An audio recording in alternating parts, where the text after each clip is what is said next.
Okay, so I've seen the Watchmen trailer about 1,000,000 times now, and also I've recently finished reading the graphic novel for the third or fourth time, and the graphic novel is just one of the most well executed good ideas I've come across in a long time, and it just with every reading it's a complex story, and I understand more of it with every reading, but at the same time it feels bigger and more complex with every reading, and it's just an amazingly well executed piece of storytelling. Um, that it was hard to visualize as a movie in a lot of ways. It was hard to visualize a story like that fitting as a movie. But the trailer, I've been looking forward to it for a long time, and it looks really cool. It looks very close to the graphic novel. It doesn't give much away about the story. It doesn't really talk about the story at all, actually. It's just kind of, I just think the intended response behind the trailer is, oh, what the heck is that? Just make people freak out. And I showed this to people who haven't read the graphic novel, and they're kind of like, whoa, what is going on there? But, it looks close to the graphic novel, and I definitely recognize a lot of shots that are straight out of the book. And if the video I posted before this was actually shows a comparison. But, it doesn't really tell, my expectations for the film haven't changed much, because the trailer doesn't really tell me anything I didn't already know. I knew that Zack Snyder was committed to making as faithful of an adaptation as possible. We'd seen a lot of pictures before and knew that that they brought it into the real world, but it was very reverent to the David Gibbons artwork in the graphic novel.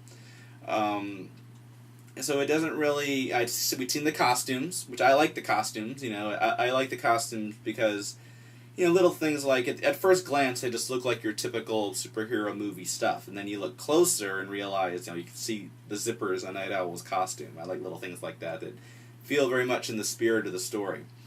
And a lot of Watchmen to me is about it just blew my expectations away, and every assumption I ever made about superheroes and every assumption I made going into it was just shot down one by one. And so I like that it at first glance it looks like just kind of your typical superhero movie, and then you realize that's not quite what you're looking at. But so yeah, the trailer looks cool, has a cool footage, and Dr. Manhattan looks pretty neat. I never imagined him glowing, but then I think about what he would, as far as a real three-dimensional Dr. Manhattan, what he would look like if he wasn't glowing. I guess that would look a little bit gross, a little weird, and so it's cool that he glows, and it's a neat look. It's got some. I like Comedian flying out the window. I like the three Dr. Manhattans. I like Rorschach's voice is pretty cool. I think I still might prefer Alan Moore's Rorschach impression, but it's pretty neat. I like that line at the end is from the graphic novel, of course, and it's a neat trailer. It's cool to see the Dr. Manhattan transformation at the beginning, but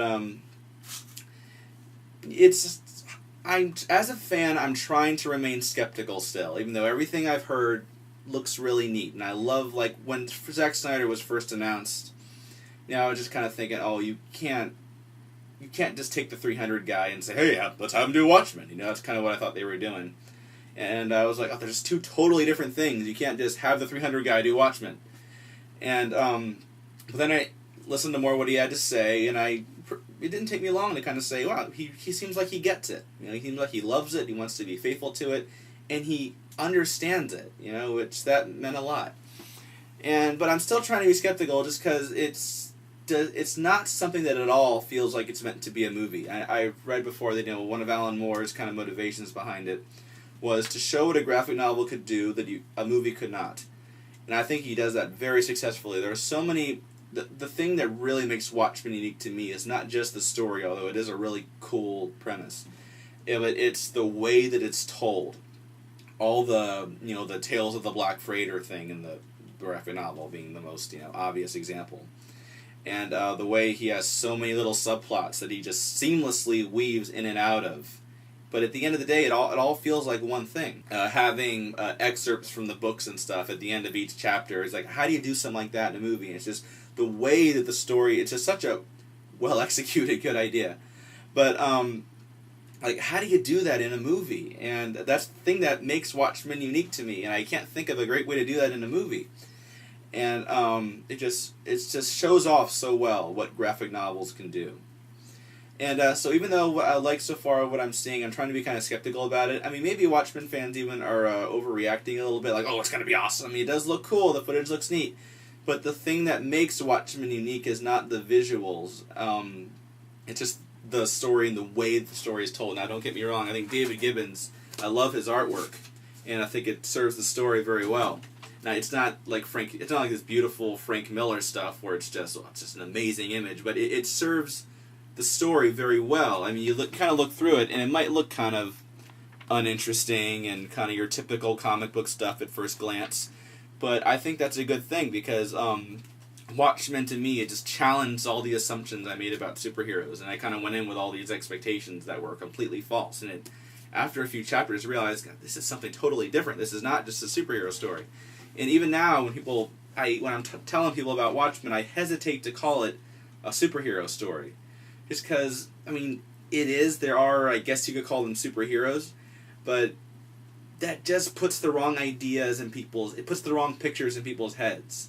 It puts the wrong assumptions in their heads. Like, it's something different. It's like its own genre almost. You know, you can't you can't say it's one thing. And so I always hesitate to call it a superhero story. But I think David Gibbons' artwork, you look at it, and it just looks like your typical comic book stuff, you know, a little bit hokey. But then you kind of realize it's actually drawn kind of realistically, I think. If you look at the way it's drawn, you know, it's not stylized in any way apart from all the color. It is drawn pretty realistically. And so I like that you kind of go into it with that expectation, and then it turns it on its head. But and it's great seeing David Gibbons' artwork come to life, but that's not the challenging thing about adapting Watchmen, and that's not the thing that's really important. Just the whole idea of, you know, superheroes affecting the course of history, and the way that that's presented in the graphic novel, that's the thing I really remember about Watchmen, and that's the big challenge in adapting it. And like I said, it's not that I can't imagine it being a good movie, it's that I can't imagine it being a movie at all. I mean, I think I try to think about, well, where do you even start turning Watchmen into a movie? And so at best, I'm kind of expecting to walk out of the theater feeling like, you know, that was probably about as good of a movie as you could have made out of Watchmen while still staying faithful. And it'll be fun to see talented actors, you know, portraying the characters and seeing David Gibbons' artwork come to life. And but I like what Snyder said, that, you know, what he really needs to do is make this a commercial for the graphic novel, you know. And so as a fan, I'm definitely expecting to get a lot of enjoyment out of it, but it can't touch the graphic novel. I mean, everything we've seen so far looks cool. The pictures look cool. The trailer looks cool. I think Zack Snyder is a great, smart guy, and I think he has good intentions, and I'm glad he's directing it. But still, because I know what an impossibly difficult book it is to adapt, I'm trying to be, you know, trying to stay pretty skeptical.